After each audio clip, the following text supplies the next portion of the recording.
It means the ministry's interfering at Hogwarts. You're not going mad. You're just as sane as I am. I must not tell lies. You seem to be laboring under the delusion that I'm going to, what was the phrase? Come quietly.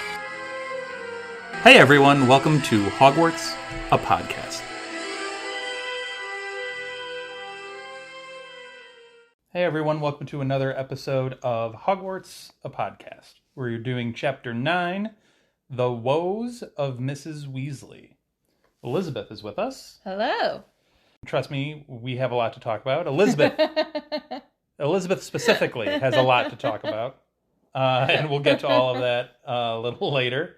I don't know what you're talking about. Yeah, she has nothing on her mind at all. But she wants to be prepared for that later. But first of all, we have some news to share. If you've been following us on Twitter and Instagram, you noticed that we made a recent announcement that we have reached 1,000 followers on Spotify. Which is crazy. I am usually not one to post a lot about numbers and such, but for being the host of this podcast, I never, ever imagined that it would get outside of my little friend circle. Well, because when we started, it was like, what, 7 listens? Yeah, we would get 7 listens a week. And that was exciting. And that was very exciting. And I was like, wow, people outside the people on this podcast are listening to the podcast.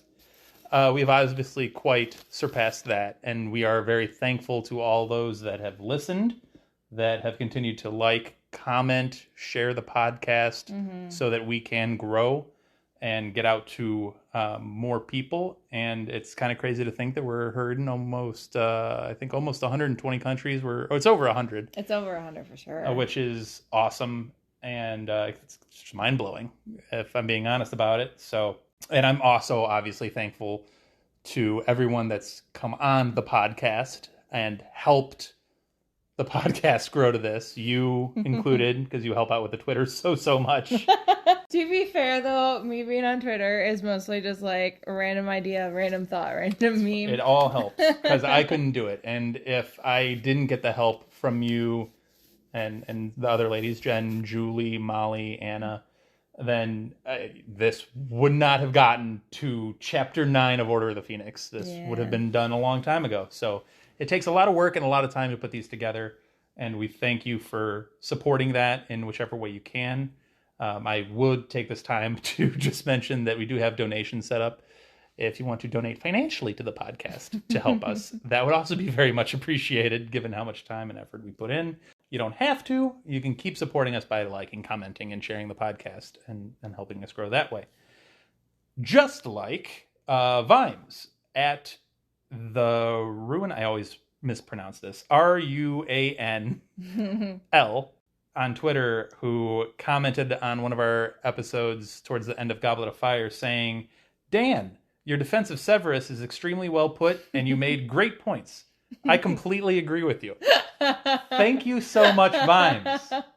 You have no idea how cocky he was after seeing that. I wouldn't say I was. With me. I wasn't arrogant. I was quite happy people were agreeing with me, because usually that is not the case. Yeah. If you've heard the podcast before. So thank you very much for that comment, and it did give me a little bit of a boost in confidence for sure. There you go. So thank you for that. So we have a very large chapter to get to. I think this is one of the bigger chapters we've had recently. It was like 29 pages, something like that. Was it that long? It was pretty intense. And I would just like to point out for the record, we're in Order of the Phoenix and we're doing Chapter 9. 9 chapters, and at the end of this, it's 178 pages. And we have still not gotten to Hogwarts. I know a lot of people crazy. complain about how long it takes to get to Hogwarts, but I feel like this has been really fascinating, seeing the behind-the-scenes stuff and, being both at the headquarters and getting to go to the ministry. And it's kind of fun seeing more of the wizarding world than just Hogwarts. It's definitely more world building, which I appreciate. And I appreciate more as an adult than I was as a kid. I'm sure, if I remember right, as a kid, I was always like, oh, let's just get to the magical parts of like Hogwarts. And yeah, it's fine. But the world building is much more appreciated now. And it's important, I think. It is important. So just briefly on the chapter rundown, we're going to kind of break this up into the post fallout from the hearing, everything that kind of happens in the immediate aftermath of Harry's courtroom drama. And then we'll go back to Grimmauld Place and kind of see what the trio is, how they received, how Ron and Hermione received the news, and some other big news that they get. And then we kind of have this dinner, eve of leaving to Hogwarts kind of celebration that goes on, and some other stuff happens. So we'll get to that too. These chapters more and more and more, she jams so much into them. There's a lot happening. It's worth all 20 whatever. I'm pretty sure it's 29 pages. So this post-hearing fallout. Obviously, Harry leaves the courtroom, meets Arthur, who's in a little bit of a panicked state himself, not knowing exactly what happened in the courtroom because Albus didn't tell him. Yeah, and he wasn't allowed inside. So, Harry kind of briefs him very quickly on what all happened. And then they run into an interesting conversation happening in the hallways. They run into Lucius and Fudge. Which they ran into them on level 9. Because remember, the courtroom is in level 10. So they had to go up the stairs. And level 9 was, according to previous chapter, Department of Mysteries. So Lucius was out there talking to Fudge and rattling his pocket. So we know there was gold or some, at least some money in there. And Fudge said, we're going to go to our office and we're going to talk privately there. But notice he didn't even get into that until after Lucius taunted Harry and Arthur to their faces right in front of Fudge. And Fudge says nothing. Well, Fudge is not exactly in the great frame of mind coming out of that hearing. No, he's not a fan of Harry. He's not a fan of Harry. He's not a fan of Arthur. He's not a fan of Albus. He's not a fan of pretty much anybody. Which aligns quite seamlessly with Lucius Malfoy's angle as well. You mean Lucius doesn't like Harry Potter? He doesn't like any of the three of them. Which, as much disdain as you got from him addressing Arthur, you can kind of tell that right from the get-go. I do like Harry's note of Lucius looking him right in the eye still. Mm-hmm. Given the last time they were in the same general vicinity, he was in Death Eater garb. Right. And jeering and chanting and yelling as Harry was being tortured and almost killed. Do you think Lucius more is thinking about that moment or remembering the fact that Harry deprived him of Dobby? I don't think he cares either way, honestly. I think Lucius is in such a I'm above it all. Yeah. I don't think, honestly, it really matters to him. Well, he is being sneaky. I mean, we know flat out that he's a Death Eater, and yet here he is standing with the Minister of Magic, and Harry accused Lucius of being a Death Eater to months ago. Right. Yeah. And it's Fudge is just completely ignoring all the facts and just being yeah, sure, I'm going to talk to you because, one, you give me money, and two, your view of how things have gone is not going to inconvenience me and cause panic. So I'm just going to turn a blind eye and go up to my office and we can gossip about how Dumbledore is clearly has dementia or something like that. I'm sure that's what they're talking about. The concerning part which Arthur gets to is he's not naive in that Lucius is a smart, powerful person. Mm-hmm. Fudge is a smart, powerful person. They're not having idle conversations. They're having real world-affecting conversations that could be going on, whether it's Lucius trying to influence policy or just, I don't think he even has to do much to really push Fudge in a certain direction. No, Fudge definitely reminds me of one of those gossipy kids who the minute they hear something, they're I have to tell somebody. Because, I mean, he just came out of a court hearing. And I would think that based on the fact that Harry was tried by a full court, that the information in that court hearing is kind of important and confidential. I don't know if there's rules about court transcripts being put out into the public the way it is in the Muggle world. But I would think, like, I mean, he comes out and automatically Lucius knows about Harry's Patronus, and that seems kind of important information for a Death Eater to know and pass along to Voldemort. And he knows how, like, he just got off the case. He doesn't have any of this hovering over his head anymore. And he kind of made that comment about Harry escaping, and Harry's like, yeah, I'm good at that. Like, he just has this information that he shouldn't have, and I'm sure Fudge is also giving him other information that he shouldn't have, and we know it is all going right back to Voldemort's ears. I don't know. I don't know that it is. I don't think Lucius dwells on the whole Patronus thing. I think he literally just... I don't even think he honestly even cares all that much about the trial itself. I think he's just like, is he expelled or is he not? Okay, let's go take care of the real business now. Mm-hmm. I think they have bigger topics. And that's why I think Fudge was maybe a little bit looser with the details, because it's ultimately, even though he trumped it up a whole bunch, ultimately it's just an underage magic trial, which is relatively insignificant. Well, I also think he has, like, the history with Lucius of he's given me money, he's consistently come back, so I feel free to give him information that I really shouldn't be doing. I know, I'm sure, well, and that's what I kind of mean by there's bigger things on their itinerary than a Harry underage magic thing. I'm sure Lucius's money is going to bigger things that really matter. So, actual policy that can be made, which they hinted at in the hearing. Yeah. So there's bigger things to talk about there, I think. But speaking of bigger things, I mean, once Arthur and Harry leave that interaction, they have their own separate side conversation. And that gets into, like, oh, do you think he's under the Imperious Curse? Do you think Fudge was kind of hoodwinked? And Arthur's like, oh, we thought of it. But no, at this point, we think he's acting of his own accord. Yeah. Which is like 10 times worse.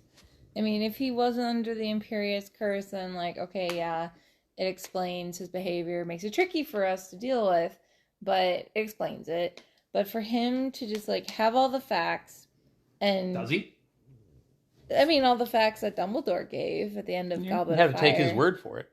Yeah, but, like, he had all the information, and he is choosing not to believe it. Like, he is literally in Muggle world, this would be like, you are presented with all the facts, but because you believe a conspiracy theory, you're like, I don't trust that. I'm going to believe my own thing. That's what Fudge thinks this is a conspiracy theory. Right. He is on the other side of it. He's like, prove it to me. Right. He thinks Dumbledore is spreading the conspiracy theory. So, right.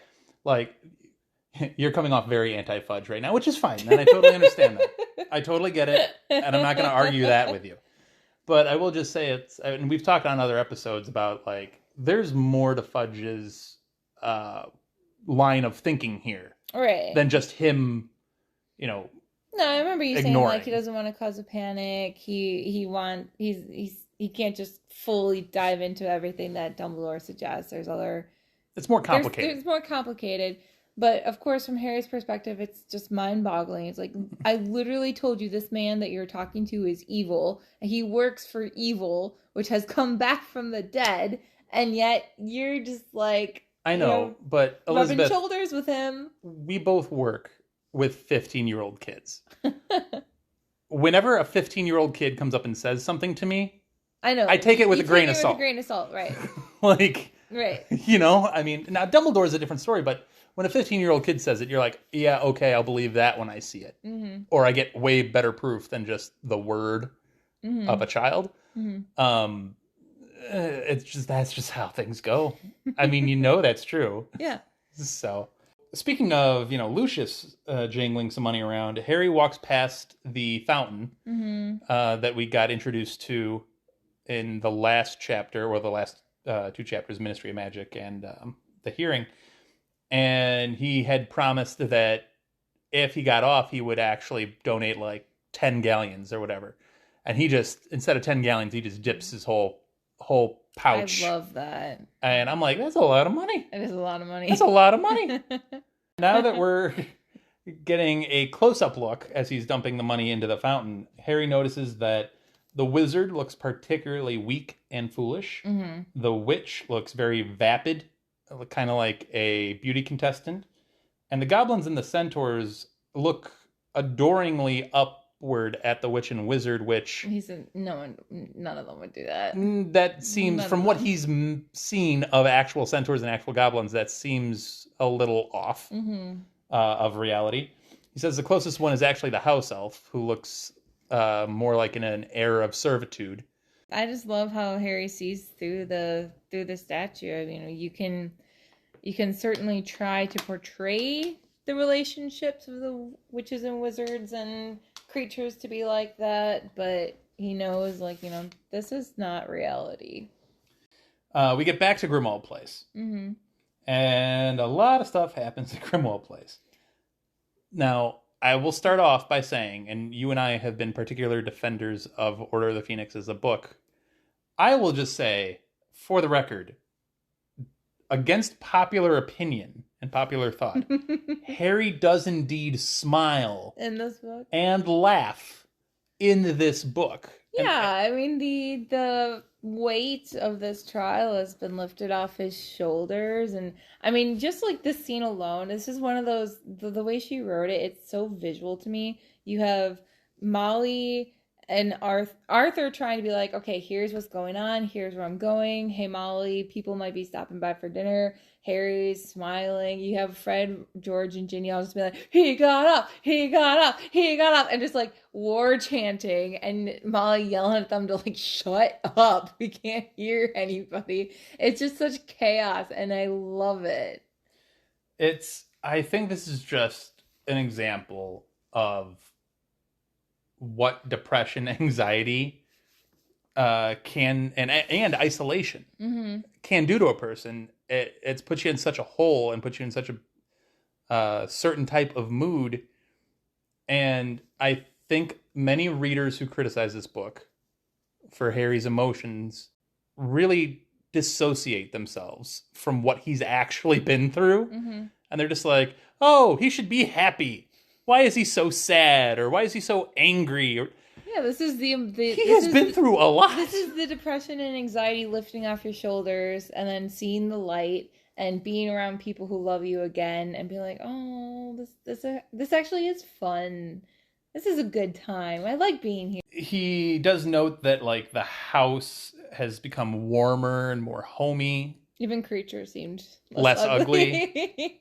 I will say, and we'll get to that in a second, he does go through a little bit of an emotional roller coaster in this chapter, which begin with him getting a little angry at Hermione because they get into this side conversation of, originally, Sirius Black is very happy for Harry that he got through the trial, everything ended up good, but he also has noticed that Sirius is withdrawn more, and he spends more and more time with Buckbeak in that one bedroom, and they get into this debate with Hermione about, well, what exactly was Sirius thinking was going to happen? Yeah. I think part of him wanted Harry to be expelled so he could live with him, but the other part of him was like, oh, I shouldn't be thinking that.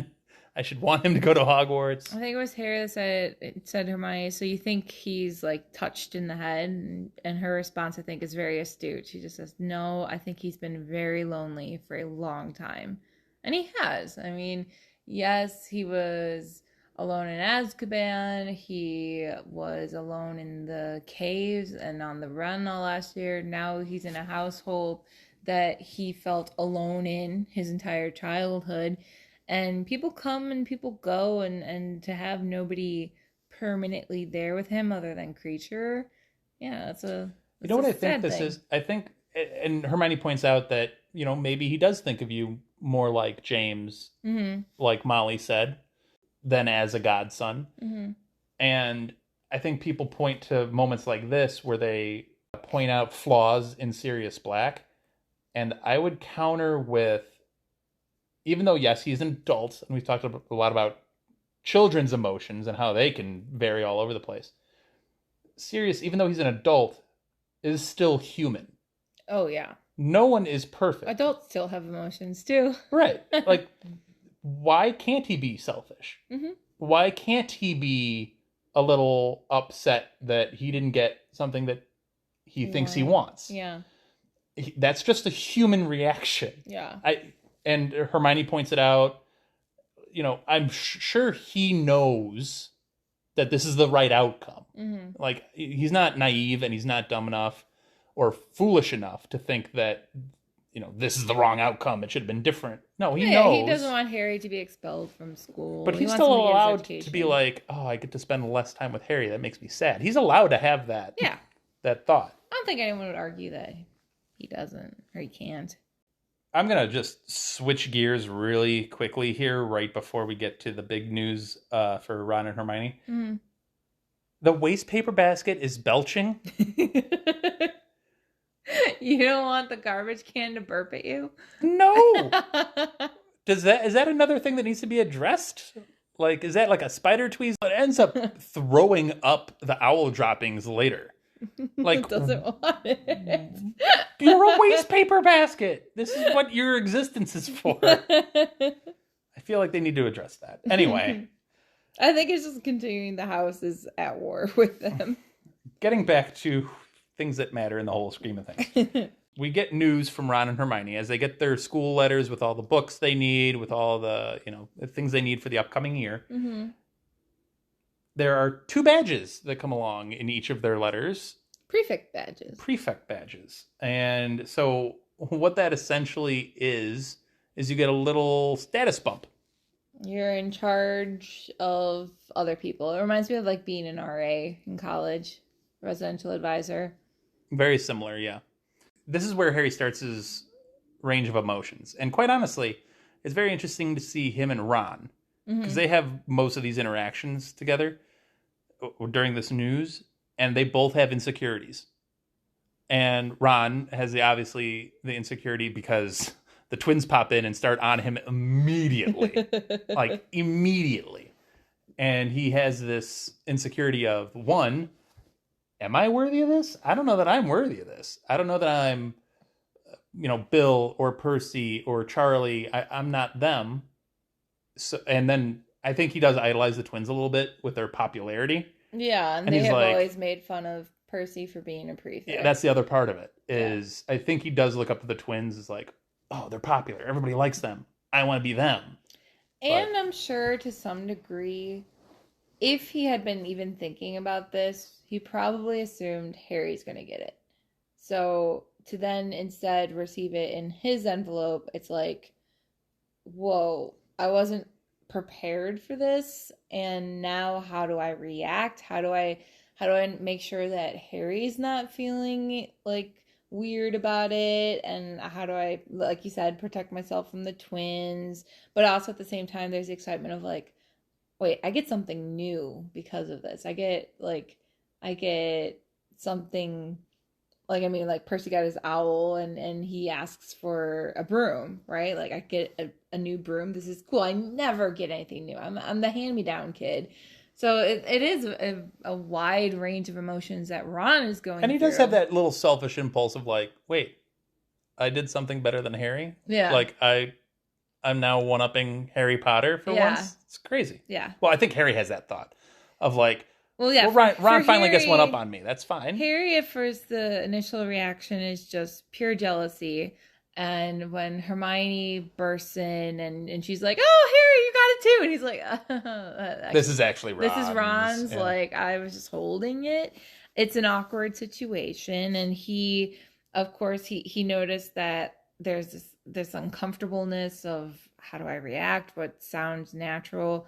And after Ron leaves the room and Hermione leaves the room, he gets mad at himself because he's like, Ron didn't ask for this. I'm being petty. This is stupid. Like, Ron is just as good as me, and he can do this job well. So I shouldn't ruin this for him. That's a mini roller coaster of emotions right there, because he goes back and forth quite often, deciding on which emotion he's going to land on. Yeah. And I give him. this is another human moment. Mm-hmm. It's human to be insecure about this. It's human to be angry about this. It's human to question the whole thing and be like, I've done a lot of stuff. Am I not this? Right. Especially when literally everybody else in that house assumes... everyone assumes that he was going to get it. Yeah. I give him major credit for getting mad at himself for being petty and just being like, you know what? I need to not ruin this for Ron. Like that's matured. It is a level of maturity for sure. I do like how Mrs. Weasley comes in and Fred and George are just still there and they're just trying to like make her realize. Mm-hmm. And then they're like, the badge. Look at the badge. And I like them pretend vomiting behind her when she's like, oh, Ronnie kittens. Well, that's everyone in the family. Well, yeah. She goes, "Oh, that's everyone in the family," and then they're like, "Are we neighbors?" Yeah, I love that. What are we? We did not become prefects. Yeah, that was an interesting moment. To be fair, neither of them they both couldn't have become prefects. There's no Only chance. one of them. Only one. Only one could, but so I mean, right there probably automatically eliminates them. But two, you can't. You just can't do it. I think it's fine. Ron does decide to make a run down to Molly and be like, the clean sweep. I want the new clean sweep broom. Yeah. I think that'd be a reasonable thing. Which I love for him, that he gets a new thing, a brand new broom. And I mean, it's not necessarily like, it doesn't have to be a firebolt or anything, but he has an owl. Thank you, Sirius. He's got brand new dress robes. Thank you, Fred and George via Harry. But like, he loves Quidditch so much. I'm so happy for him that he gets this. I do enjoy... First of all, I enjoy Ron getting some shine. He's well overdue for some shine. And number two, I am intrigued by the roller coaster of emotions that Harry goes on. He almost dips into like a little mini existential crisis when he like is debating, oh, should I be happy for Ron? Should I not? And then he's like, wait, am I arrogant for... being upset with this? Right. Am I better than Ron? Wait a second. Like, what am I thinking? That the truthful voice in him was like, no, I'm not better than him. He's just as good. He definitely has a little back and forth with himself about it, which then the portrait is like... The portrait's laughing at him this entire time. Wow, you must really be crazy if you're arguing with your own head. Like, I love that. Anyway, so Molly is super over the moon thrilled. So... instead of a going back to Hogwarts feast, now it's a party, full-blown party. Everybody come by. Yeah. And you get a whole bunch of people coming over. Mm-hmm. And you get a little bit of history. Obviously, I shouldn't say obviously, but this is the fourth prefect in the family. So you get Charlie, Percy, Bill, Charlie, Percy, and now Ron, all prefects. I think Charlie had the added boost of he was Quidditch captain too later. So... and then you had Bill and Percy as head boys. Mm-hmm. So there's obviously a lineage here. So that's... good job, Weasley family. Good job, Weasley family. Tonks mentions that she has never been a prefect. She never got that honor. Lupin mentioned this because Sirius calls out Lupin, was like, no. Lupin was a good boy. Yeah, Lupin was the good one. Me and James never had a prayer. So you get that info that Lupin was the responsible one. Which then is to continue tracking his emotions. I mean, he got jealous of Ron, then he got mad at himself, and then hearing other people like assume that he was going to get the badge makes him uneasy. Hearing that James was never prefect just makes him feel elated. He's like, I love everyone, and this is such a fun festival, and food, and company, and this is great. And then it immediately is like, goes right back down again. Yeah, Moody has a great knack of missing the emotional cues.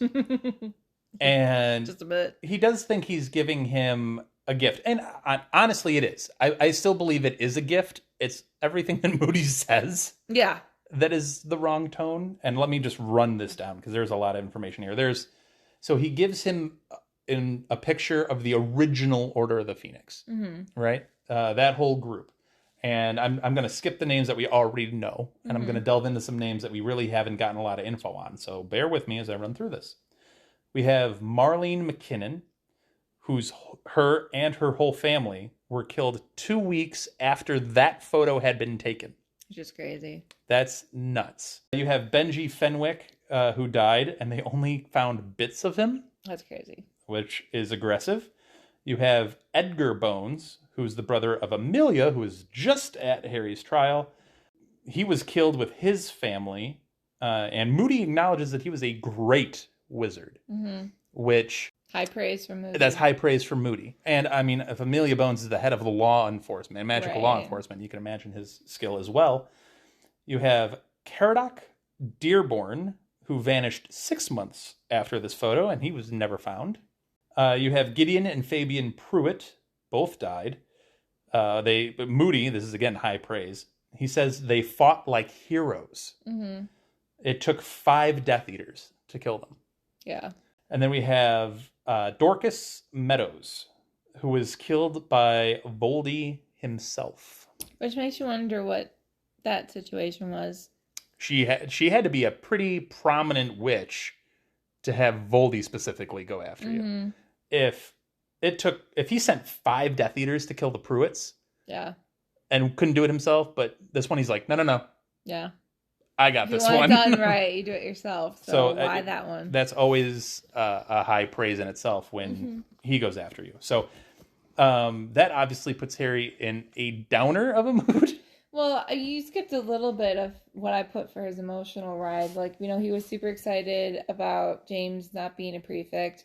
And then Mundungus was talking to the twins, and he he was doing black market trading, basically. And Harry felt guilty. He's like, if it comes out that the twins got money, then will this cause another rift in the Weasley family, like the way Percy did? And I don't want to do that. And then that was already tensions with Molly. Like, Molly already has tensions. So there was that, like, oh, God, I feel guilty. And then he got uneasy again because he heard Lupin and Kinsley being like, oh, and Harry get it. And then before he could even, like, go off away, then it was, Moody showing him this picture and hearing all these deaths. And he's just like, yes, like, clearly Moody thinks he's doing a kindness here. Because James and Lily are in this picture. Yeah, and of course, like, Sirius is in the picture. A young Moody, who's presumably less scarred, is in the picture, and he wants to show himself off a little bit. Like, Moody, we have to remember, Moody really hasn't had much interaction with Harry, so he wouldn't necessarily know that bringing this up right now maybe isn't the best tactic to do. You could argue, like... It's a reading the room type of thing. He's reading the room, and he's not as good as it right now. Well, I don't think he's as emotionally adept as he is magically adept. Yeah. But he also just doesn't know Harry as well. To Moody's defense a little bit, there are people in that room who would be very much interested in this picture. Oh, yeah, it's history. I mean, Sirius comes over, and he's like, Moody, what you got there? Yeah. Like, I think he would be interested in it. Yeah. And I think some of these people would, because... they remember these people, and they this, want to remember these people. And we are now the second order, like, right. Let's us take a picture. Well, that also causes some drama a little later. Mrs. chapter. Weasley decides to turn in for the night, but before so, she wants to make sure, because Moody is finally here after presumably weeks. So she's like, hey, can you check if that's actually a boggart in one of the drawers upstairs? And he looks really quick, and he's like, yeah. I think that's a boggart. Yeah. You have a note on the boggart. Yeah, so, I mean, I think you guys brought it up in one of the other episodes, where I know it's been a thing, the whole fandom has been like, how does this work? Because Lupin said nobody can see a boggart's, like, true form, since it always takes the form of your fear. So what's it look like when there's nobody around? And if Moody is able to look up at it and see it and know, like, oh, yeah, that's what it is, like, then Moody should be able to see the true form of a boggart. Correct. So my theory is just that a boggart, before it sees a person, is just like a black hole. Like, there's nothingness, no light can touch into it, that kind of thing. It's just a vapor. I was looking at MuggleNet, and they had this whole long, like, it almost read like a philosophy paper of, like, here's one variation, and if this is true, then this is true, and then if that's true, then this is other true. So some of the bits that I was pulling from it, they said, like, in theory, when a boggart has no tangible form, then it is probably a collection of misty vapors that embody the fear in all people within a certain perimeter. So it's like, I was thinking, like, just... So if a boggart is in a house with presumably 12 people in the house, it's an amalgamation of those people's fears, not conforming to one specific one. Right, it's just kind of like hanging there. But then they got into this whole bit of like, well, isn't that very similar to a Dementor? Because, I mean, Dementors is also fear. So they said the difference here is, while Dementors will suck away all happy essences like a vacuum, the boggarts are different in that they take that essence of what you fear, but they rebound it back into reality. So they take the tangible form, thus making the fear stronger than before. Boggarts, of course, are banished by your laughter because you're denying the boggart from the fear, whereas Dementors get banished by happy thoughts, which is, of course, the exact opposite of like the bad memories that they force upon you. So there is a difference between the two. They said, we still don't technically know what a boggart looks like when there's nobody around. I think that's a pretty reasonable assumption. Yeah, I think so too. I think I really think for Moody to see up there, I think seeing the absence of anything is a clear indication that there's something there. Same way with like black holes in space, right? The absence of any light indicates that there's something here, just not stars. So Mrs. Weasley leaves the conversation with Moody, and Harry notes that her at this party is roughly the happiest she's been all summer. Yeah.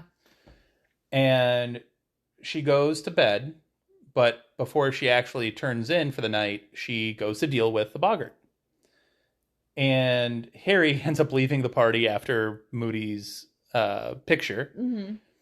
And he notices someone sobbing in the drawing room. He goes in there and finds Mrs. Weasley with her wand up against the wall. And Ron is the first one. Yeah. Lying dead in the room, where he's like, oh my gosh, Ron. Oh my gosh, Ron's downstairs. Right. Like, this can't, how did this happen? Wait, this didn't happen. I literally just saw him alive. And then it like flips and rotates through different bodies. Arthur, the twins, Percy, and so forth. And eventually Harry himself. And then Moody, Lupin, and Sirius come up the stairs, come into the room. Lupin takes care of the boggart fairly quickly after looking at Harry's body, and then Harry standing right next to him. He puts two and two together very quickly. Right.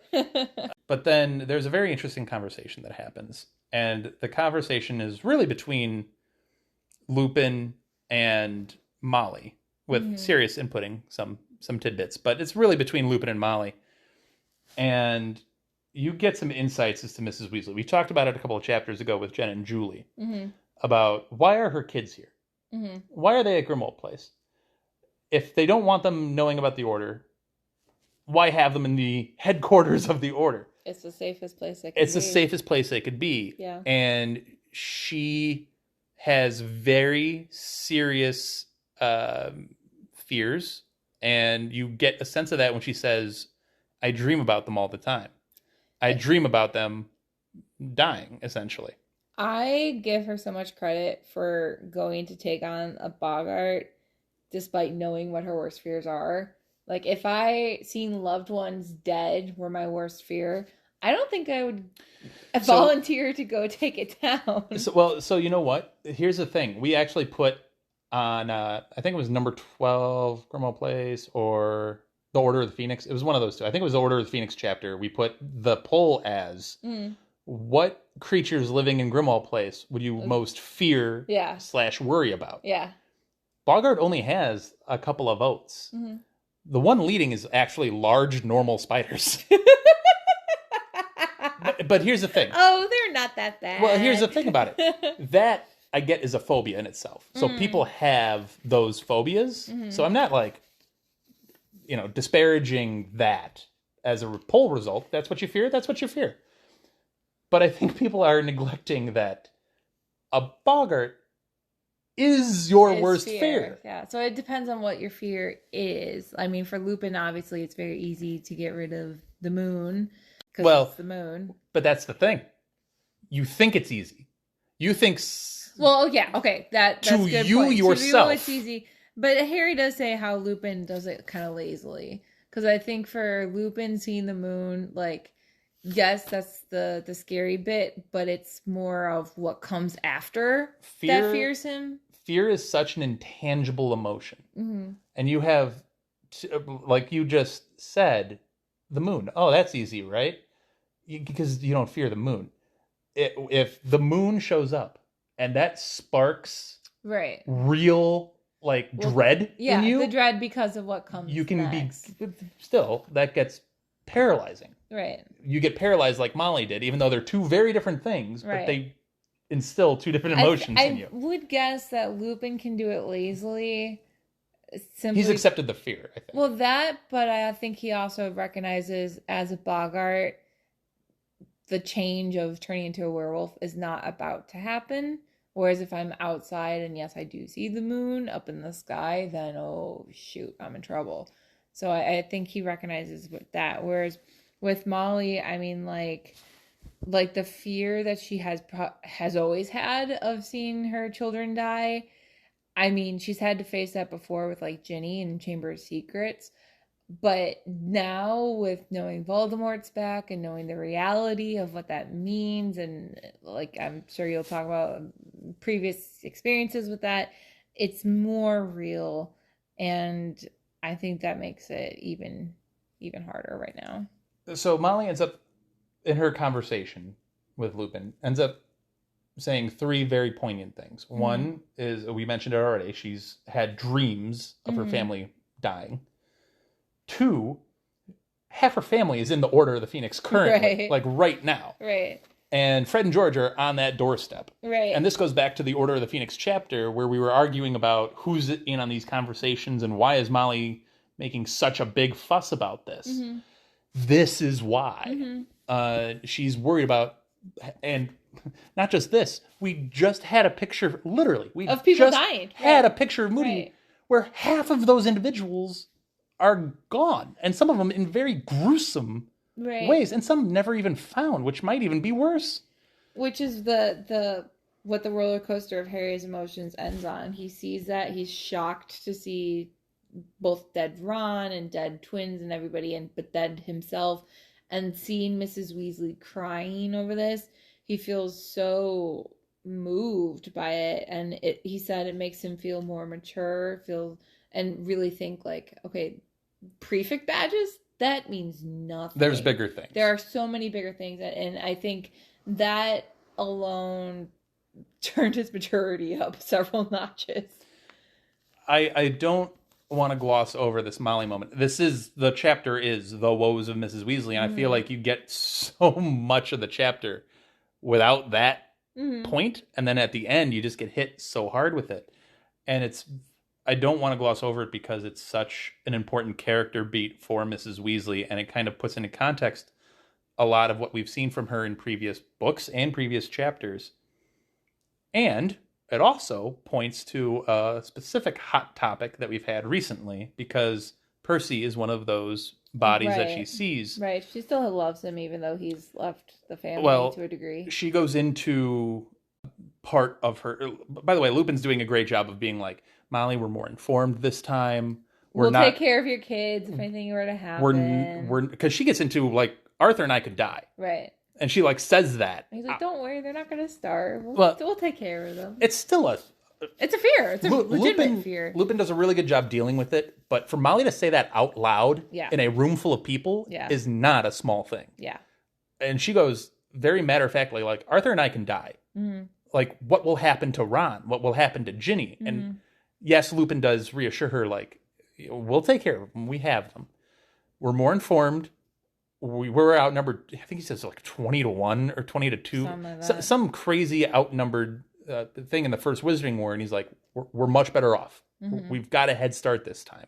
It won't be like last time. Right. And then she gets into this, well, what happens if Percy never reconciles with us? Yeah, he never talks to us again. What if he never talks to us again, and then Arthur and I don't make it? Mm-hmm. That's a horrible way to go out. Mm-hmm. Which will lead to a very explosive spoiler section with Elizabeth. Yes. She has some thoughts on the debates we've had recently, sparking from Jen and Julie's chapter number 12, Grimwald Place. Chapter, what was that, 4? 4. Yeah. Where it's the Harry versus Ron and Hermione argument against the Percy and Arthur argument. You have some thoughts? I do. Before I get to them in the spoilers, so I don't want to gloss over the little detail about Sirius either. When he came into the room, he saw Harry's dead body. And the only sentence that she puts here is Sirius was staring at the patch of carpet where the boggart pretending to be Harry's body had lain. And I know it's just like a tiny little detail, but I feel like in that moment of just seeing it, and then he probably feels like he's drowning in emotion in that second of, you know, dead godson who I should have protected, who I've tried to protect, dead James, my best friend, dead Lily too. Like, seeing that, like, even if that isn't necessarily Sirius's worst fear, we don't know what a boggart turns into whenever he sees it, but seeing that is traumatic for anyone in the role of like parent, and that's what he is. So you got a lot out of a very little Sirius sniff. Yeah, I've cried before at that sentence because I've put myself into his shoes of, like, I mean, he's not the kind of person to very openly show emotion, and I think part of that is both what he's had to go through in order to survive, but also a little bit of, you know, men don't tend to show emotions as visibly, I think, as well. It takes him a second before he can start joining in with Lupin and telling Molly, like, it's okay, it's okay, it's okay. Like, I think he had to reassure himself before he could turn to reassure Molly. With that, we will pause right here, and we will turn to what I'm sure will be a very lively spoiler section. So stay with us, and we'll be right back. All right, so we are back with the spoiler section of Chapter 9, The Woes of Mrs. Weasley. Before Elizabeth gets to her big moment, and people, I'm not exaggerating, she has a paper, front and back, handwritten, single-spaced. She has a lot to say. So, but before we get there, a couple of little mini things. They mention that Umbridge was just staring at Harry once the hearing had ended. Yeah. And she was kind of like, not looking at Dumbledore, not looking at... Well, she knows how now. I've had a lot of questions on the motivations of this whole thing. Mm-hmm. And with Umbridge specifically. She's watching him be like, I know I sent the Dementors after you. This was supposed to be foolproof. I was going to get you. And somehow you got out of it. How?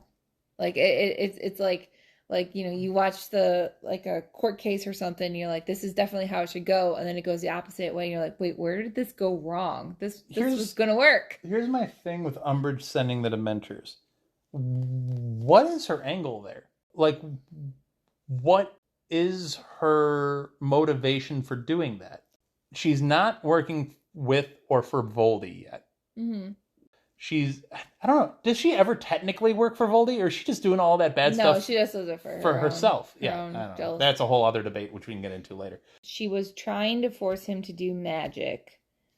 But why? Because she knows if he does magic, he's going to get in trouble with the Ministry, and the Ministry has been talking about ways to discredit him. Why does she care that much? Because the Fudge was... That's like my bottom line point. I forget where it is in the book. Maybe I think it's when they're leading her towards what the has centaurs. He ever done to her? Well, that's the thing. When later on, when they're leading her towards the weapon, which is really just going into the Forbidden Forest and being as loud as possible, right. She goes on about how, like, Fudge and the others were wanting to discredit Harry, and they've been talking about it and wanting it to happen, but they don't actually do anything, and she's the only one who acted. And I think she thought, if I can force him into a situation where he has to do magic, then they're going to be able to act upon it, especially because of his record. And then if we bring him in, we can do a kangaroo court, and then we can just get him. So what you're saying is, we've talked about crazy in terms of Voldy and especially Bellatrix before. Mm-hmm. But they pale in comparison to the type of... She's that vindictive where that he poses a minor headache to the minister. So therefore, my solution is to send Dementors to suck his soul out. Well, remember later on... She is nuts! When she has her office and she has her little picture of Harry and she puts her little post-it note on it that says, to be punished. Like, she is crazy. Like, Bellatrix looks calm and reasoned. Like, this Bellatrix lady has her own issues. Yeah, but Bellatrix is chaos crazy. Like, you don't know where she's at any given point in time. Right. Umbridge what's is that, like focused crazy. What's for D&D, you know, like, I mean, you know better than me, but the whole like chaotic good, chaotic Where neutral. do you think Umbridge falls? Just evil. Just evil. Like, I mean, she is vindictive before he's ever actually done anything to her. Yeah. Like, she just takes it to an infinite level immediately. Maybe she was just like sick of hearing his name come up whenever talking to Fudge, and was just like, let's do something so we can just shut him up. I don't know. Send literally like Death Squad after him. Send the Dementors. She's got issues, which we'll continue to discuss. But I can't wait. The other thing I wanted to briefly discuss before you get into your thing is when Harry's having that back and forth in his head about Ron doesn't deserve this. Yes, he does. No, he doesn't. Yes, he does. Yeah. Why didn't they give it to you? You deserve it way better. Blah, blah, blah, blah, blah. All of that. It almost, and I know I brought this up many times, but the idea of that Horcrux of Voldy in his head, and it's just like, it catches me as a Tom Riddle-esque insecurity of just like, dude, you're better. Why aren't they acknowledging you? You're a better person. He's nothing. You're the best. You're awesome. It reminds me of Gollum and Smeagol talking to each other.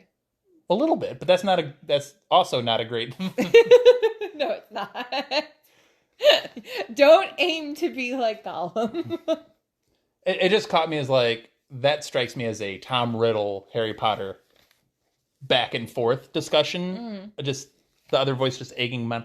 I get, that's me reading into it. There are obviously plenty of normal circumstances where you have a back and forth with yourself of like, well, is that true? I don't know, that's true.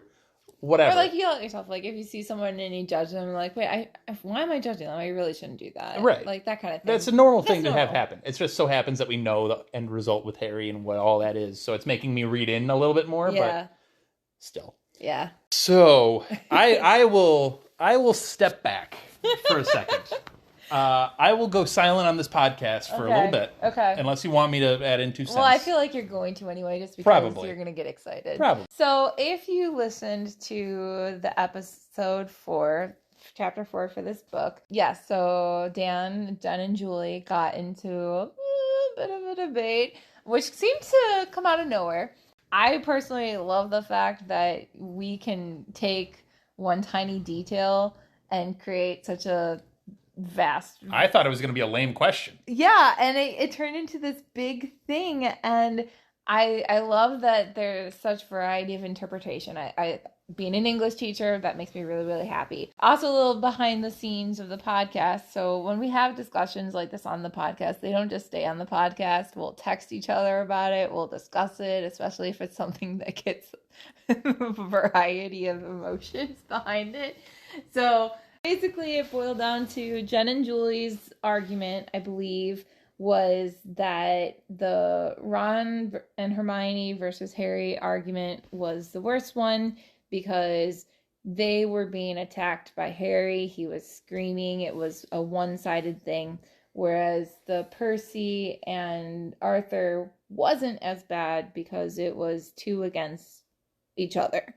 I listened to the podcast. I love Jen. I've known her for forever. I don't know Julie as well. Oh, this is getting a good setup already. I've heard so many great things. But when I was listening to the episode, I'm so sorry. I was just like, I don't agree with any of this. Any whatsoever. And I texted Dan, and Dan was just very excited because I also don't agree with any of their points. Yeah. So I re-listened to the episode today in preparation for this, and I just want to kind of go through some things. So even before getting into the arguments back and forth, I want to give a little bit of defense to Harry and his outburst. Jen and Julie both were kind of really digging their claws into him. I personally think his reaction was 100% realistic for a teenage boy. I teach them. I have for a while. I've seen 15-year-olds fly off the handles. I've seen 18-year-olds fly off the handles. I've seen adults fly off the handle. I think him, boiling over and finally letting his ventation just come out, I think it's realistic. I do agree with Jen that Hermione could have handled it better, but at the same time, she has more emotional maturity. And I think that's just a combination of biology. Women do mature faster than men, but I would also agree with her that society does put a lot of pressures on women to... Wait, you agree that Hermione could have... I agree that Hermione... Because Jen made the point that just because Harry's 15 doesn't mean no 15-year-old can handle this. That Hermione handles it very maturely. And I'll push back only in that we don't know how Hermione would have handled anything that Harry's been through. Right. So Jen's point was that Hermione is handling this argument better than Harry is. That's Harry's true. Screaming, Hermione's sitting there and Yes. just taking it. Which I agree that she in this discussion is handling it better, and I agree with her that society does put a lot of pressure on women to tame down their emotions so that they don't come across as just crazy. Someone also has to be calm when someone else is not screaming. Right, exactly. Otherwise it escalates. Right. So I think for Hermione, how probably she wouldn't have been screaming that way, but okay, whatever. Jen and Julie both kept saying that he shows zero remorse. We know that he sent Hedwig after them to peck their hands, and they showed him where she had done that, and they were saying how he never ever apologizes for screaming at them. I fully believe that the reason why he doesn't apologize is because he's embarrassed. If he were to admit that everything that just happened, he shouldn't have done, it brings more attention to it, and teenagers get embarrassed very easily, and he doesn't want to rehash it again. This is still very fresh for him, and this is embarrassing. I also they don't demand an apology out of Harry. They're never oh, are you going to apologize for screaming at us right now? Because we think that was unnecessary. And the reason why they don't do it is because they know they don't actually need an apology from them. It reminded me a lot of when Ron comes to apologize to Harry after the first task with the dragons. And he's I think someone put your name in the goblet of fire to kill you. He's yeah, you catch on. He realized he doesn't actually need Ron's apology. He knows that Ron feels bad, and he doesn't want to elongate that embarrassment and those feelings of guilt. So he's just you know what? I don't need it. So I think for Ron and Hermione, they don't care that he's screaming at them because they know that this is what was going to happen. They knew this was going to happen. They also think he's somewhat justified in his anger. Yeah. Do they deserve an apology? Yeah, sure. I think it would have been more mature for Harry to apologize afterwards for screaming at them. But they're not adults. And they're still learning how to handle their emotions. And they're still learning how to navigate the politeness of that. And if they were adults, I think they absolutely would have apologized. But they're not there yet. In terms of he shows zero remorse, I would argue that he does show remorse. We know that he has it because he continues to talk to them. He doesn't give them the cold shoulder. He doesn't give them the silent treatment. If he wasn't feeling bad for everything that happened, then I think he would have just given them that treatment. To then counter the argument that he showed no remorse about Hedwig's attacking them, I think he doesn't show remorse at that moment because he's still completely in the emotion of anger. and he can't feel another emotion of remorse until the anger is completely done with, and it's just not spent yet. So he has to get through all of the anger first before he can move and then be like, okay, you know what? I actually do feel bad about everything that just happened. Sorry. But again, I'm not going to apologize because we're not emotionally mature enough for that yet, and they're not needing it. Also, just throwing this out there, this book moves quickly, and there's big event after big event after big event, where things just happen, and what happened like 2 chapters ago is out of everyone's mind. Like, they've all moved on to the next big thing. There's so much, and I think that's realistic too. Like, life moves so quickly, and what irritated you yesterday is now nothing in comparison to everything you've gone through in the past 24 hours. Anna and I were speaking on it, and we were just like, if we have an argument over something we know is silly, that doesn't mean that we don't yell at each other over it. Right. We'll yell, but we know it's not that important in the long run. Right. And we'll just get a drink later and be fine. Which I was talking to Jen about, because I also talked to Jen about that whole debate too on the side. And we were agreeing that it's interesting how, like, this is very much showing our personalities. I was thinking a bit, like, if Hermione had been in Harry's shoes, if Hermione was the one who was, you know, very, very, very upset, I do think Hermione would have confronted them differently. Hermione doesn't seem like the kind of person who's just going to start screaming wildly at the boys. No, but Hermione has shown some emotional immaturity at times, too. I think what she would have done is very similar to what I would do, / sometimes still do when I'm not as fully like with my emotions.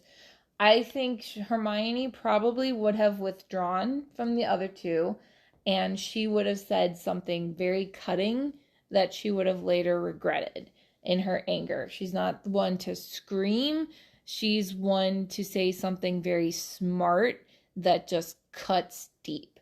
And it took me a long time, several arguments and years of maturing to recognize that I too will fight that way. I was never one to like physically attack anyone if I was upset with them. I never punched my siblings. But if I were at that point of being so angry, I would say something that would cut deep. And I had to learn over the process of many years of maturing that, like, I need to take a step back before I say anything because I don't want to hurt someone in that way. So I think, yes, Hermione, like, she would have felt the emotions as deeply as Harry, but she would have approached it differently. Ron probably, I would guess, would be similar with the screaming that Harry did. I guess where this conversation really differs, like you were saying, Jen acknowledged, was different people have different personalities, and you might take offense to something differently than others. So Jen, taking her side of the argument that she did, might take more offense to just being yelled at. Right. Versus me, who might take more offense to a personal attack or something that maybe cuts a little deeper. Right. And you can't take back. Yeah, Jen told me, it's like, she said if she gets yelled at for something she feels is like unjust or she can't understand where it's coming from, then it's like really, really hard to deal with. Whereas I necessarily don't find it as hard. I think the personal jabs cut deeper, which then gets into the whole, because then they got into the Ron and Hermione versus Harry, and then the Percy and the Arthur argument. So first of all, I don't know if I would necessarily call the trio's disagreement a fight. And the reason why is, I mean, Jen and Julie were saying they thought it was worse because it felt like Harry was attacking Ron and Hermione and they were defenseless. I completely disagree with that premise. I think that Ron and Hermione are going into this emotionally and mentally prepared for everything that Harry is going to throw their way. Like, Harry talks about how he saw them exchange glances, which indicated to him that they were practicing this conversation before he got there, and he's behaving the exact way that they predicted, which also makes him upset because he's like, I'm proving them right. That would also make me upset in that situation. Me too. So I think that they are not defenseless here. They are choosing just to not respond emotionally, and that is the defense to de-escalate Harry, which is a very mature tactic. I think that they were just like emotionally prepared for Harry. And I know Jen and Julie were having issues with the fact that Harry just keeps yelling and yelling and yelling, and they were saying how, like, you know, Ron is trying to calm him down and Hermione is apologizing. I don't think Harry can stop halfway through his yelling. Like, people, when they're upset, a large part of why they're upset is because they feel like they're not being heard and they're not being understood. And people just want empathy. They want to be heard and understood. And until they feel like they've gotten that all out, they're not going to be able to move forward, even if someone is throwing apologies left and right. Like, you don't know the full extent as to why I'm upset. And if you don't hear the full extent of why I'm upset, then you're not understanding why I'm upset. You have to let me get through the whole thing. And I think that Ron and Hermione know this. I think Hermione probably knows it a little bit more than Ron and then had to tell Ron this. But I think that they know that Harry has bottled up his emotions. He's gone through trauma. He hasn't gotten information out of us. Again, it's not our fault that he hasn't gotten information out of us. There was nothing else we can do. But he feels wronged, and we have to let him go through all the reasons why he feels wronged before we can move forward with this. It's an aggressive vent session. Yes, exactly. 100%. I struggled with the idea of removing the outcome of the argument from determining which of the two arguments were the worst. Despite the outcome being a direct result of the fight argument. They continue to be friends, and it's not like they even go a full day of not talking to each other. There is the awkwardness. They don't even go hours. No, it's minutes. There is, yes, the uncomfortableness of Harry being like, okay, I just exploded on you guys, and now I do want to find out what's been going on, so, like, let's get past this. For Ron, and Hermione, the rest of the conversation, they're very tentative and careful with how they talk, but by tomorrow, they're totally fine. The Percy and the Arthur argument, though, oh my gosh, there's just so much, it makes me uneasy just picturing it, like, going into this. So the way I told you, everybody, she has front and back single-spaced handwritten. The Percy and Arthur argument, the way I imagine this is Percy got told at work, you are going to be promoted to junior assistant, and he's like, heck yes, this is great. I get to go home and I get to tell mom and dad, and once again, they're going to be proud of me. I want praise. And he is right to expect this, because every other time he's come home with some kind of like promotion news of being a prefect, being a head boy, how he did all his owls, he's always gotten praise. Specifically from Molly. Yes. So he's going into this being like, they're going to be proud of me. Arthur, out of Percy, always expects reason and good behavior. Like, Percy has never done anything that merits a detention, unlike the twins. He is always reasonable. He follows the rules. Like, it makes sense that he thinks Percy's gonna, like, hear me. So the problem here is, whereas with Ron and Hermione, they were mentally and emotionally prepared for this argument, neither Percy nor Arthur are expecting different outcomes and different behavior than what they're historically used to. So True. Percy comes into this and is like, oh yeah, Dad, I got promoted. Aren't you proud of me?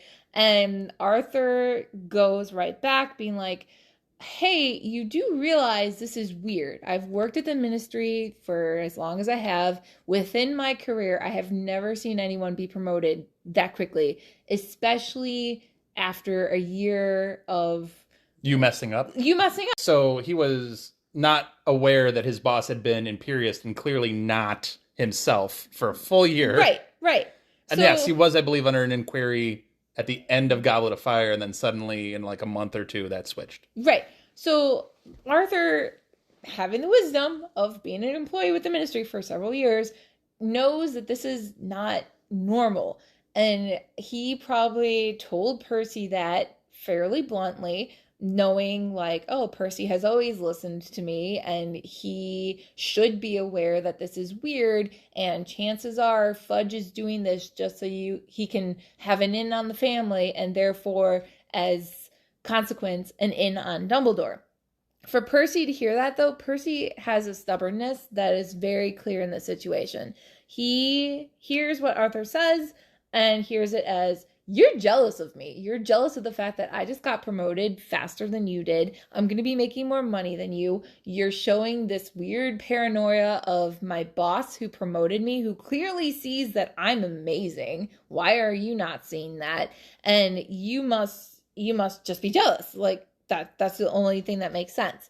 For Arthur, I think he also has a stubbornness that then comes across. I think he would be telling Percy, like, no, this is not normal. And wait, you're saying I'm jealous of you? I've never been jealous of you. I've always looked out for the family. And then there's the personal jabs of, well, if you had been a better employee, you would have been promoted faster, and therefore we wouldn't have been poor our entire lives. Well, and poor is a very low blow for Arthur Weasley. Well, Arthur's also happy where he is. Yeah. He doesn't want to move from where he is. Yeah, and I mean, Percy said how, like, he's had to work against Arthur's reputation within the ministry. Yeah, and that's a very low blow. Like, being like, oh, everyone thinks you're a joke, and I have to work against that. Like, you said that to your father?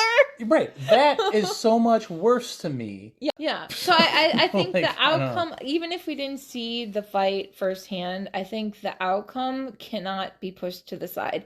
Percy feels judged. He feels like his value is being disregarded. Arthur feels betrayed. He feels like his son is like poking at his insecurities, but also defying the logic of, like, I am telling you the truth and you're not hearing it. You're purposely being ignorant to common sense. It's like those families that see family members get sucked down conspiracy theories. And it's like, I'm trying to help you and you are purposely doing the opposite of that. Like, it's crazy.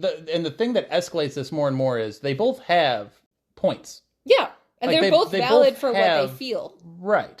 Neither of them at their core argument is necessarily wrong, yet once it starts escalating, now you're getting onto the realms of what's actually... The argument's not the argument anymore. Right. Now you're just into personal attacks. Right. And I think if Arthur had known that Percy was coming home with this news, he probably could have had a better approach to Percy about it. But I think he was so taken off guard because this is so abnormal that's why he was so blunt, and that's all that Percy heard. So I would argue that this is the worst one. And I think the outcome of the fight just shows that this fight isn't done. I think it's a continuing process. And the reason why I think it's a continuing fight is the fact that they give each other the silent treatment at work. They completely ignore each other. And that to me shows that the emotions are still running high. Whereas like with the trio, they're able to move past it. They're able to talk normally again. Percy and Arthur are not talking to each other. For like 2 years. For like 2 years. Percy is not with the family yet. And I know that like you had texted Jen and Julie afterwards to continue discussing, and I know you said... they noticed that, for the record, we've had this argument on a poll on the Chapter 4... number 12 Grimrold Place episode. You could find it on Spotify. We posted it on Twitter and on Instagram. Those polls have closed, but the one on Spotify is open and will be open for quite a while. So go back and put your 2 cents in on that poll. But they had noticed that those polls were not going in their direction. So they were texting you about and they texted me, well, like, we're kind of disconcerted about how this poll is going. Well, I know you said that they had made the argument that, like, blood is thicker than water, and that it makes sense that, like, family's going to forgive each other regardless, whereas friends, there is the risk that they're not going to as much. So Harry had the high risk with screaming at them. Ron and Hermione could have easily been like, fine, screw you, I'm not going to be friends with you anymore, whereas family tends to be more, like, connect with that. I have seen firsthand that is not always the case. Yeah, there are things that can be said and done in families that are unforgivable. Yeah. And we're not going back and saying like, oh, no, you're good. Yeah, you messed up. No. There are big mistakes that you can make that you can't take back. So it fundamentally changes like how you see the person. Absolutely. And the Absolutely. relationships there. So that's what Molly is clearly fearing has happened here. Right. And you're starting a war that they are involved in. Right. I mean, if Percy had never come back and like acknowledged that I was stupid, I shouldn't have done that. Like we're in spoilers, so that eventually does come to pass. Right. His back was finally put up against the wall, and he had to make a real choice. Right. And he saw evidence of that everything that they had been saying was true, but he couldn't get out and just be like, "Oh, I was wrong," because he was still working at the ministry. It was a dangerous position for him to be at when half of the ministry is under control. We got to acknowledge Percy's in a difficult spot. Yeah. But I think to kind of summarize all of this, unless you have more, to summarize it, I think to a lot of Jen and Julie's points, there are differences, in fundamental people and how they each handle arguments and trauma and spats with friends and I think spats with family. Their opinions of which is worse versus like our opinions versus anyone who's listening to this just shows like how your personal experiences help you deal with some of those or how you interpret situations. Yeah. You see it very, very differently. So I guess we're saying no one is technically wrong.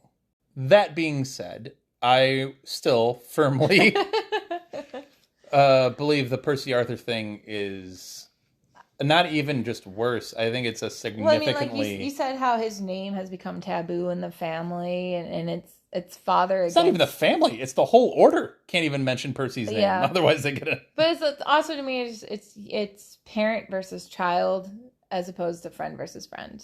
And again, with the friend versus friend, I still feel like it wasn't a fight when two of the three were just waiting for him to be done venting. It's really hard from this chat with the Weasley siblings, like to see your sibling who you've gotten along with in the past, like, they're not always necessarily your favorite person, but to see them do something that is hurting mom and dad and is also like putting you at odds with them, and you're like, why are you making this choice? This is like, how do you not see how dumb this is or how much pain you're causing? That kind of stuff. It's really, really hard. The only other thing is I have to defend Dumbledore a little bit. Okay. I know there was a lot, you guys were all going on about like, why didn't Dumbledore tell Harry more? He's alienated him and he knows he's alienated, and he should have like talked a little bit about why he has to go back to the Dursleys every summer, and just like, you guys were even saying like lie to the kid so he can just shut up and stop doing stupid things.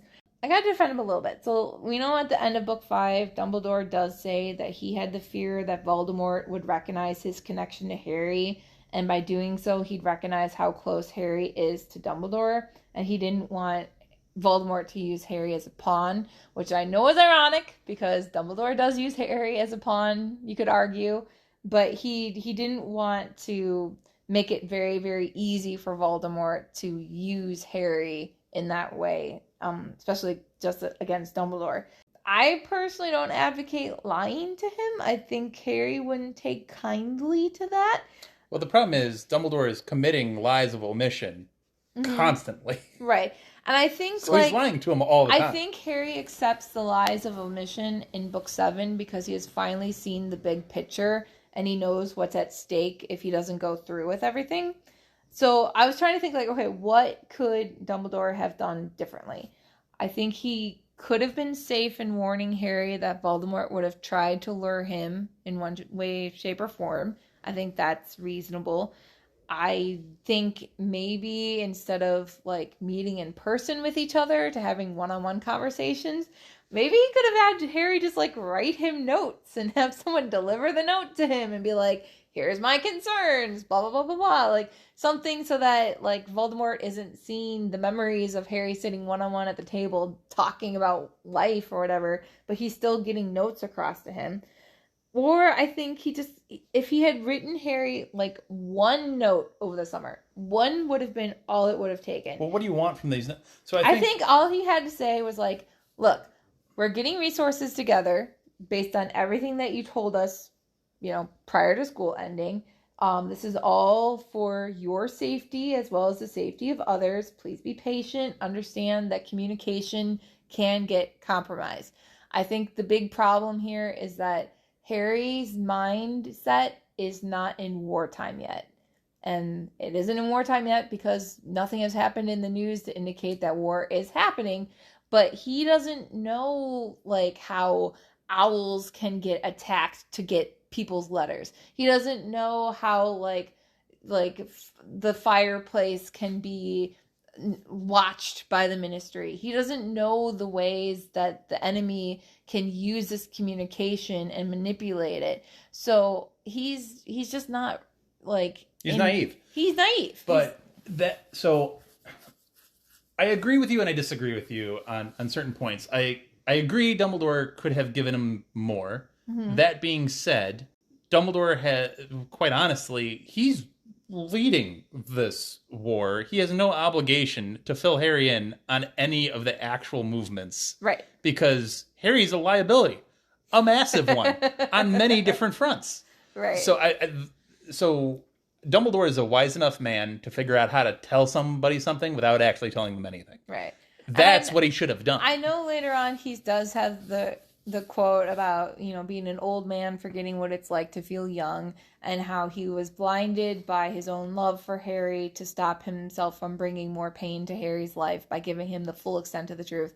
I don't think he needs to give the full extent of the truth. Again, I'm not advocating lying to the kid, but I do think, I think Jen was saying, a little bit of omission of the truth is okay enough to keep him from, Well, that he's doing.